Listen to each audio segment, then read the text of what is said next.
known territory or what's explored, unknown territory or what's not explored, the transformation or the dissolution of one into the other, and then the reconstitution of that. That's what an election does, right?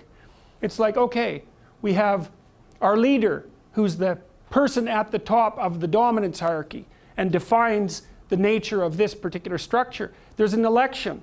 It's regulated chaos. No one knows what's going to happen. It's the death of the old king. Bang, we go into a chaotic state. Everyone argues for a while. And then out of that argument, they produce a consensus and poof, we're in a new state.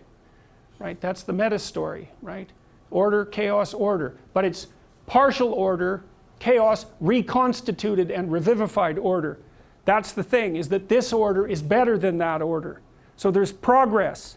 And that's partly why I think the idea of moral relativism is wrong. There's progress in moral order. And it was defined properly by Piaget. The new moral order does everything the old moral order did, and some additional things. That's what constitutes progress. Now, here's a strange idea, and we'll talk about this more as we progress through the class. What's the ultimate in order?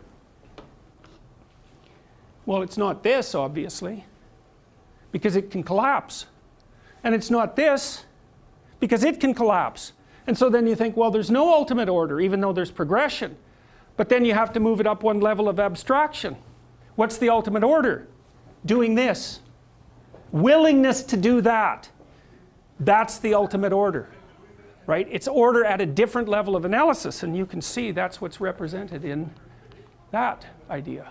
That's what that idea means. That's the phoenix, right? The phoenix is something that lives, ages, and then allows itself to be consumed by fire and then reemerges. And the old phoenix gets old and burns, and the new phoenix reemerges. And so the real phoenix is the thing that's constant across those transformations. That's the Jungian self. That's what he meant. The self is the element of the psyche that remains intact across transformations. Yeah. Yeah, it's a bloody amazing idea. That's for sure. And you could think about that. That's why Jung claimed, for example, in Ion, primarily, that Christ was a symbol of the self. That was his consequence of decades of meditation on the structure of Christianity. Because it's the dying and resurrecting part of the psyche that remains constant across the transformation. So the ultimate order isn't to identify with this. That's your current state of being. And it isn't to identify with that because, well, you can't by definition. And it isn't even to identify with that. It's to let these things go as they need to go. That's a sacrifice. And to allow this continual process of transformation to occur.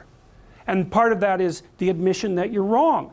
And so partly what you're doing is, at micro levels and at macro levels, where are you not what you could be? And when you realize that, it'll take you apart a little bit and burn you down to your core a little bit and then allow you to regenerate. And if you do that continually, then everything that you don't need burns away, right? And that's what this means. You remember in Harry Potter, you may remember that Harry goes down, so in the second volume and in the second movie, Harry's at Hogwarts, so it's the school where you learn how to be magic, because that's what you really are. And there's something that threatens the school. Well, part of what threatens the school? Evil, right? Voldemort, that's one thing.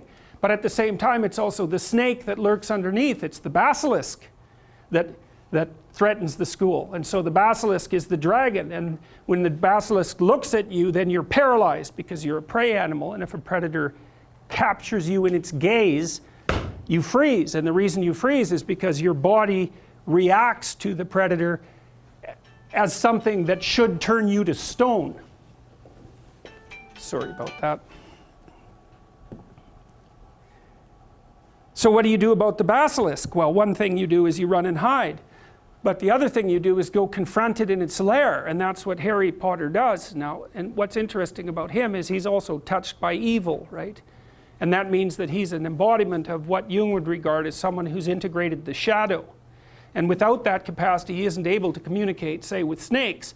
And that's not so good, because since there are snakes, it's not such a bad idea to know how to communicate with them.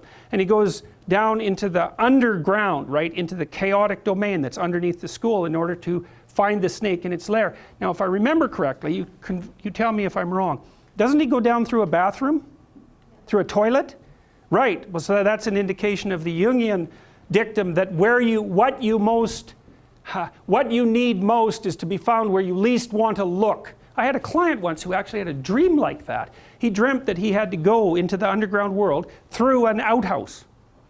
Right, it was very, very interesting, and it was an elaboration of precisely this theme. It's what you've thrown away as of little value to you, and maybe what you hate and hold in contempt and fear is exactly what you have to face if you want to go down to the place where the transformations occur. So what happens in Harry Potter? Well, this basilisk is wandering around, paralyzing everyone who isn't able to communicate with snakes. And he doesn't fight the basilisk precisely, he goes down into its lairs, the underground world. And that, what down there is that snake has got Ginevra, right? His girlfriend, that's her name, right? It's a variant of Virginia, that's a variant of virgin, and the snake always has a virgin. That's one of its characteristics, right? Like gold. He goes down there to rescue her. What happens to him? He gets bit, and he's going to die. So what happens? The phoenix comes along and cries tears into his wounds and cures him. And that's... So the idea is that what saves you in the encounter with the snake is your capacity to let things go and die and come back to life. Right.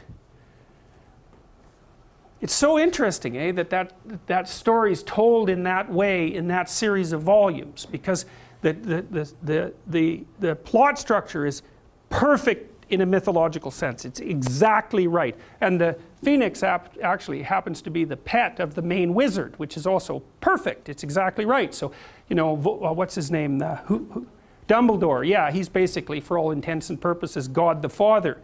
And his pet, his close ally, is the thing that can die and that transforms. Well, you can see the echoes of Christian thought in that, but that isn't exactly right. It's that Christian thought and the mythological substructure upon which the Harry Potter volume is based are drawing from the same underlying pool of ideas and symbols. And they're universally accessible. And you can tell that because if they weren't, that book wouldn't have sold. How many million copies? How many million copies did it sell? And the movies. It's unbelievably, overwhelmingly powerful. She got kids to read 600-page books, like multiple volumes lining up for them. You got to ask yourself why. Silly stories about magical orphans. It's like, well, maybe not. Maybe people aren't so stupid. And certainly if they happen to be reading relatively complex books, attributing that to stupidity seems to be rather counterproductive.